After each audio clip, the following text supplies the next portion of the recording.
Hello friends, स्वागत है आपका हमारे यूट्यूब चैनल में। पेश है आपके सामने एक बहुत ही प्यारी सी कहानी। अगर आप हमारे चैनल पर नए हैं तो हमारे चैनल को सब्सक्राइब कर लें और बेल आइकन को प्रेस कर लें। तो आइए शुरू करते हैं। बात उस समय की है जब स्वामी विवेकानंद अपने लोकप्रिय शिकागो धर्म सम्मेलन के भाषण के बाद भारत वापस आ गए थे। अब उनकी चर्चा विश्व के हर देश में हो रही थी। सभी लोग उन्हें जानने लगे थे। स्वामी जी भारत वापस आकर अपने स्वभाव अनुरूप भ्रमण कर रहे थे। इस समय वे हिमालय और इसके आसपास के क्षेत्रों में थे। एक दिन वो घूमते घूमते एक नदी के किनारे आ गए। वहां उन्होंने देखा कि एक नाव है, पर वह किनारा छोड़ चुकी है। तब वे नाव के वापस आने के इंतजार में वहीं किनारे पर बैठ गए। एक साधु वहां से गुजर रहा था। साधु ने स्वामी जी को वहां अकेला बैठा देखा तो वह स्वामी जी के पास गया और उनसे पूछा, तुम यहाँ क्यों बैठे हुए हो? स्वामी जी ने जवाब दिया, मैं यहाँ नाव का इंतजार कर रहा हूँ। साधु ने फिर पूछा, तुम्हारा नाम क्या है?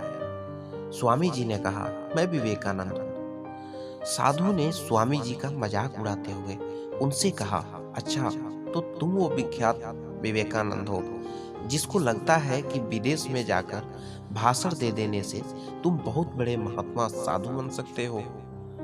स्वामी जी ने साधु को कोई जवाब नहीं दिया। फिर साधु ने बहुत ही घमंड के साथ नदी के पानी के ऊपर चलकर अपनी शक्ति का प्रदर्शन किया। कुछ दूर तक चलने के बाद साधु ने स्वामी जी से कहा, क्या तुम मेरी तरह पानी पर पैदल चलकर इस नदी को पार कर सकते हो? स्वामी जी ने बहुत ही आदर और विनम्रता के साथ साधु से कहा, इस बात में कोई शक नहीं है कि आपके पास बहुत ही अद्भुत शक्ति है, लेकिन क्या आप मुझे यह बता सकते हो कि आपको यह असाधारण शक्ति प्राप्त करने में कितना समय लगा?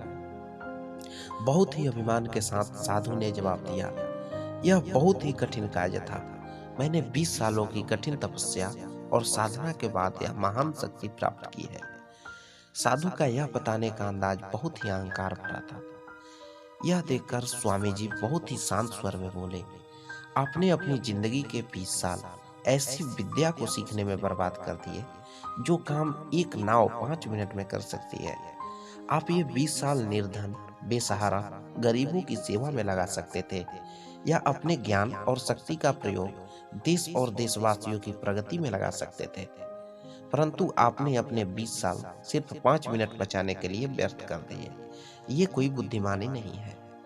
साधु सिर झुकाए खड़े रह गए और स्वामी जी नाव में बैठकर नदी की दूसरी किनारे चले गए। दोस्तों, इस कहानी ने हमें यह बताया कि ज्ञान और शक्ति का सही प्रयोग आवश्यक है। किसी शक्ति को प्राप्त करके यदि हम उस पर घमंड करते हैं तो यह मूर्खता है।